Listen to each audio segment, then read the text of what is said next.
Well, this is Tim from Your Six Studios. Today in this video, I'm going to show you how to add a printer to your Android phone or tablet. This is easy. Just swipe down from the top right and go to Settings. And the first thing we want to do is make sure we're under the same Wi-Fi network as our printer so the two can communicate with each other and discover each other. So I'm connected to Scump on my printer and my tablet. And then I can go down to More Connections, and I have a printing option right here, where we can add different services. So I have an Epson, so I have this enabled, and it's searching for printers on the network. Make sure your printer is turned on. Now you can get the different apps under here, Add Service, and it just gives you a list of different apps for your devices. You can just select it and download it.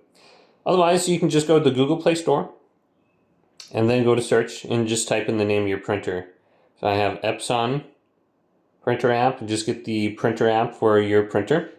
Or you can try a generic one. And for some reason, there's like 4 or 5 different Epson ones. So I can just open this up now, and it's looking for my printer, but this should be on my computer now, my tablet. Now what I can do is just swipe up, and I want to go to Photos. So if you're trying to print something, go to Photos from here.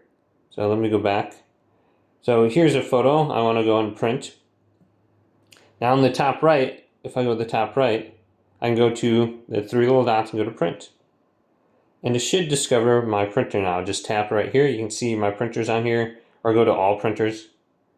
So I can tap my printer. It looks like it's selected. And it looks like it's not available right now. I'm not sure if I have it turned on or not, but I'll probably just do a quick power restart of it and then just try it again. Otherwise, I can go to All Printers, Epson Printer Enabled. So I can see that's enabled right there. So select to add printer, so I can try the default services too if it's not working, and I can go by IP address or wherever. But you can just try adding it through here.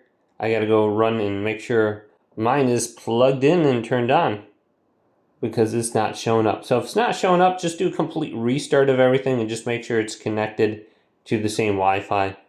But you should be good to go after that. Hopefully this video did indeed help you out.